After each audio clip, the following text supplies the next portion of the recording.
Hey guys, today I'm going to tell you how to fix this app cannot be installed because its integrity could not be verified on iPhone.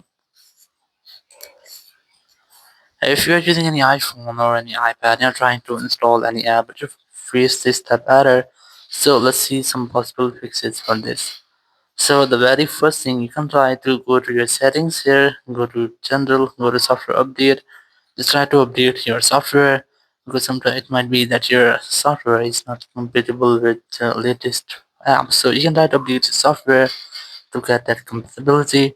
Then go back and go to VPN Device Management. You just have to make sure that you're not connected to any kind of VPN.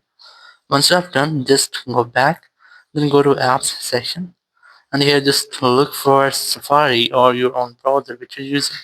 In my case, I'm using Safari, so I'm gonna open Safari here and then select the clear history and website data, then tab on clear history. Select all history from here, then tab on clear history. It will clear your web history and your website data because sometimes it might be that your website data might include some bugs or any virus or malware. So you just have to try to clear the website data from your iPhone to prevent any kind of bug. So once you have done, you can try to connect with a different stable and strongest network connection, or you can also try to enable and disable your PIN mode up to 4 or 5 times to make a quick refresh with all of your network settings. And then go to your settings here, go to screen time section, and in screen time go to content and privacy restrictions, and just try to disable all the restrictions from here because sometimes it might be that your iPhone has been restricted due to some restrictions, so it can be easily fixed by disabling this toggle. So once I've done this, go back and try to make a force restart before you retry.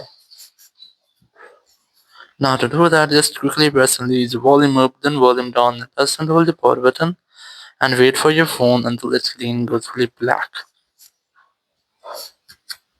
Once you get the black screen, you just have to wait for Apple logo, and once you get Apple logo, just release the button and wait for your phone until it restarts.